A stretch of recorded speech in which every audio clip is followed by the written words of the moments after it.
Joey Logano just picked up his second win of the season, and he had to hold off a hard-charging Chase Briscoe to do it. Stick around because how this one played out on pit road in the closing laps is exactly why you watch short track racing.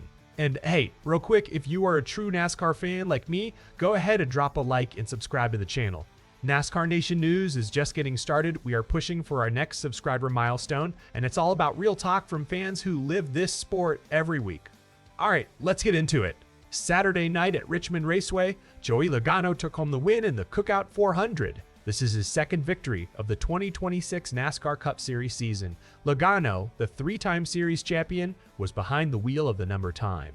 22 team Penske Ford, and he had to earn this one. The driver giving him the most trouble was Chase Briscoe in the number 19 Joe Gibbs Racing Toyota. At the checkered flag, Logano beat Briscoe by just 392 seconds. That is razor thin for a race that went the distance at Richmond. Now, here's how the finish actually came together. With 39 laps to go, right before the final round of pit stops, Logano made his move and passed Briscoe for the race lead. That alone would have been notable. But what happened next is what sealed it. Both cars came down pit road at basically the same time.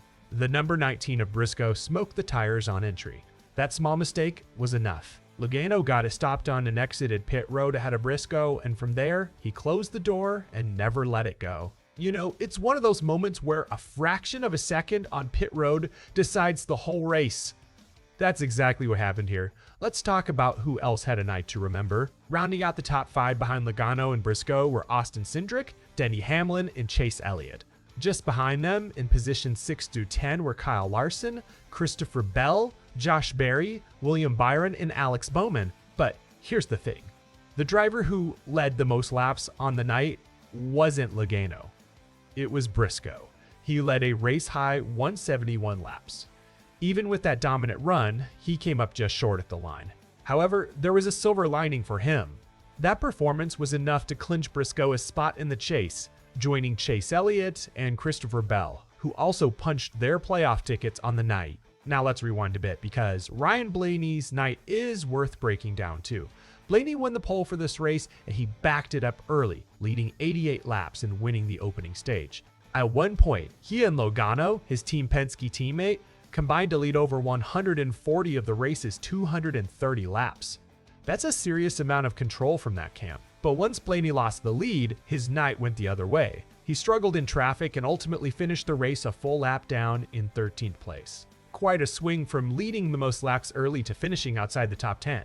Let's get into the stage breakdowns, because there's a lot packed into this one.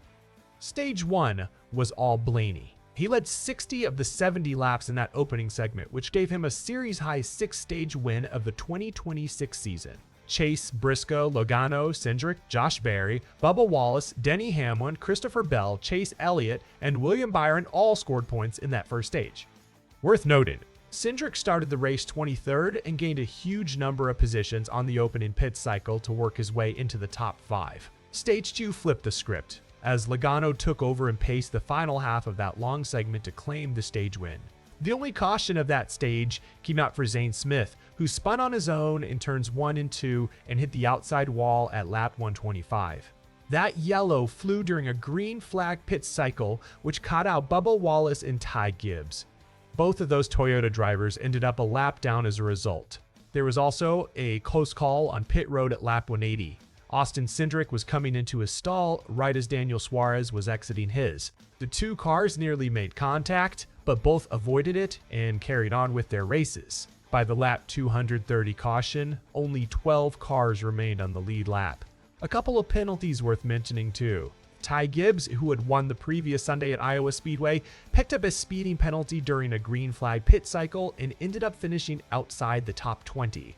Austin Hill also picked up a penalty of his own for an uncontrolled tire on pit road. One more storyline to close on. Shane van Gisbergen.